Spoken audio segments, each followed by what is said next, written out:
अस्सलाम वालेकुम व्यूअर्स। आज मैं आपके लिए लाओजे की एक और किताब है, दाओ दी जिंग, द लिविंग दाओ। दाओ या ताओ सेम थिंग है। इसको मैं पहले भी बयान कर चुका हूं कि ताओ या दाओ,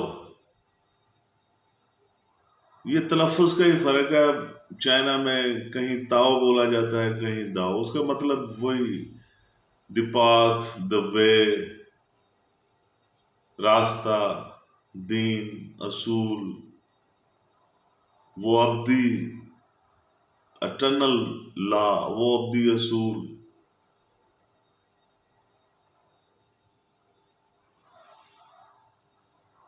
जिसके मुताबिक ये ज़मीन व आसमान और जो कुछ उनके दरमियान है वो गर्दिश कर रहा है, जिस असूल पर ये सब जर्रा जर्रा ज़मीन व आसमान चल रहे हैं, चलने पर मजबूर, उसको दाओ या ताओ कहते हैं। तो द दाओ दी जिंग ऑफ लाओजे, अंग्रेजी में इसको कहेंगे द लिविंग दाओ, the art and way of living a rich and truthful life। जिंदा ताओ, जिंदा रहने का फन, एक भरपूर और सच या हकीकत पर मबनी जिंदगी, a rich and truthful life। Translated with annotation by Logsang Ho, Lingnan university, Hong Kong. जो पहले the simple way by Laozi के 3 चैप्टर मैंने पेश किए हैं, उसमें एक प्रॉब्लम ये आई है कि जो जिन लोगों ने उसकी ट्रांसलेशन की है, जिस बंदे ने, वो इस फील्ड का बंदा नहीं था। वो ऐसे ही उसने उठाई, चाइनीज आती थी, उसने अंग्रेजी में तर्जमा करके आगे रख दिया। 1-2 चैप्टर तो पढ़े, आगे जाके मुझे उसकी जो ट्रांसलेशन है, वो तर्जमा है, वो उसका मज़ा नहीं आया। सो ये लिंगनैन यूनिवर्सिटी ने शाया की है। ये एक मोतबर जरिया है, मोतबर किताब है, मैंने पढ़ के देखी है। जो लाओजे जैसे बंदे की जो चीज है, उसके करीब करीब है। प्रॉब्लम ही यही है कि जब ऐसे ही लोग, वो उस फील्ड के बंदे होते ही नहीं है, तो वो ट्रांसलेशन करने बैठ जाते हैं, वो असल मफहूम मतलब वाज़े नहीं होता। तो इसलिए वो मुझे मज़ा नहीं आता। मैं फ़िलहाल उस सिलसिले को रोकूंगा और आपके लिए लाओजे की जो द दाओ दी जिंग, द लिविंग दाओ, वो आपके लिए पेश करूंगा। उसका पहला वो जो चैप्टर है, उसका उन्वान है नेमलेस अटर्नल दाओ, बेनाम अबदी असूल या रास्ता। उसमें लाओजे कहता है, ways that can be spelled out cannot be the eternal way। रास्ते जिनके हिज्जे किए जा सके, जिसको बयान किया जा सके, जिसके मोड़ और उतार चढ़ाव का आपको पता हो, वो हकीकी और अब्दी दाव या अब्दी रास्ता या अब्दी दीन नहीं है। Names that can be named must change with time and place. नाम जिनको कोई नाम दिया जा सके वक्त और मुकाम के साथ जरूर तब्दील हो जाते हैं. Emptiness is what I call the origin of heaven and earth. खालीपन, अदम, गैर वजूद, नेस्ती,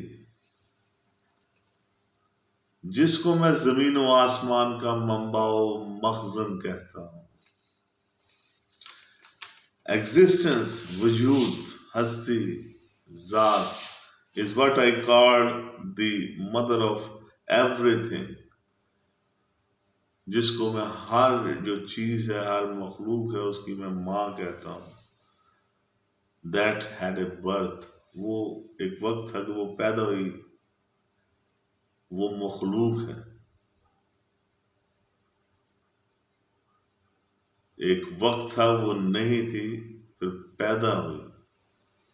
ये मतलब है कि वो पैदा हुई, वो खुद मखलूक है. Appreciate emptiness. अदम, खालीपन, emptiness. That we may see nature of the ways, versatility. खालीपन, अदम वजूद, नेस्ती, गैर वजूद, उसकी तारीफ करनी चाहिए, उसकी तरफ ध्यान देना चाहिए, उसको अप्रिशिएट करना चाहिए, ताकि हम रास्ते की हमाजहत सलाहियत को देख सकें, उसकी नौ बनो क्वालिटी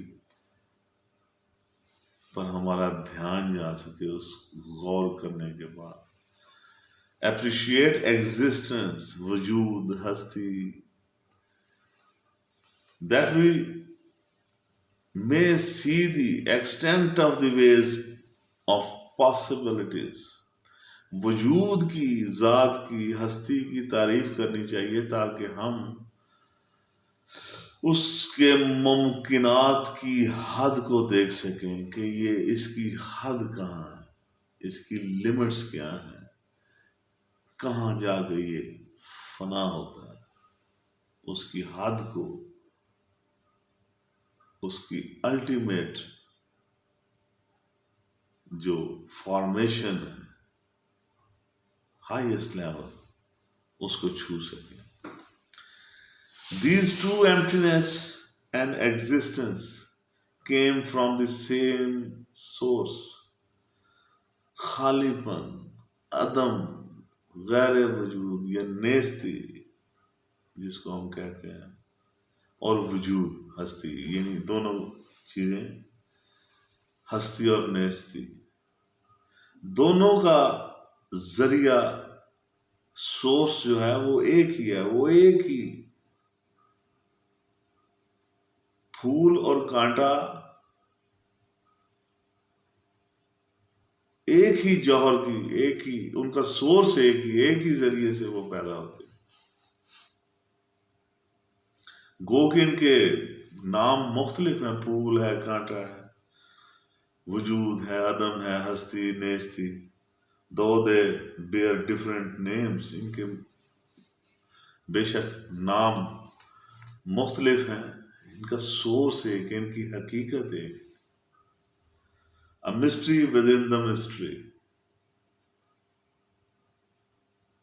भेद के अंदर भेद है. पुरसरारियत के अंदर एक और पुरसरारियत. खफी दर खफी, भेद के अंदर भेद. Such is the gateway to all versatility. ये उसकी जो हमागीर सलाहियतें हैं, क्वालिटीज है, जौहर है उसका, ये उसका दरवाजा है.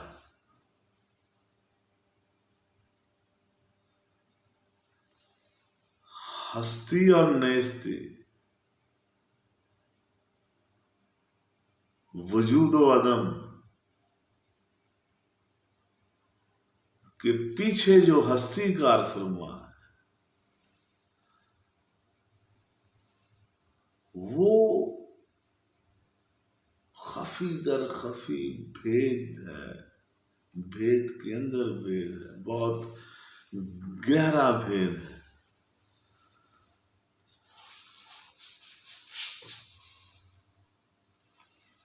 वो गेटवे है हर चीज का, वहां से हर चीज खामोशी से ही निकले हैं जो बादशाही गालिब ने कहा। ये चैप्टर नंबर 1 था लाओजे की दाओ दी जिंग, द लिविंग दाओ, जो जिंदा जो है। ये उसका चैप्टर नंबर 1 है, द लिविंग दाओ। वो ख्याली खुदा या इलाह या देवता की बात नहीं करता, जो जिंदा है, जिंदा और मौजूद है।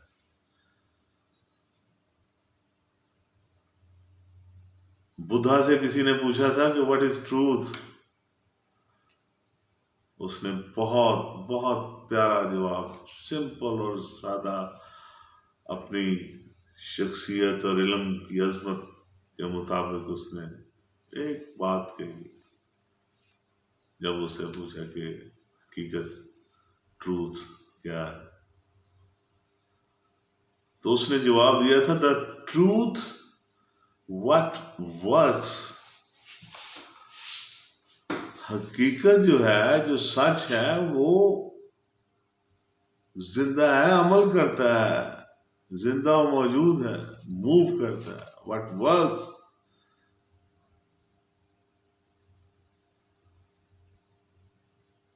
ये सबसे बड़ी निशानी है हक की, सच की, हकीकत कुबरा की, जिसको लाओजे ताओ या दाओ कहते हैं। यहां तक मेरे साथ रहने का शुक्रिया। नेक्स्ट चैप्टर नंबर 2 लेकर जल्द ही मैं आपकी खिदमत में हाजिर हूँगा। आपसे गुजारिश है कि मेरा चैनल सब्सक्राइब कर दीजिएगा, और अगर आपको मेरी ये वीडियो पसंद आए तो इसको लाइक और शेयर ज़रूर कीजिएगा, ताकि आपका और मेरा ये सिलसिला बना रहे। आपका बहुत बहुत शुक्रिया।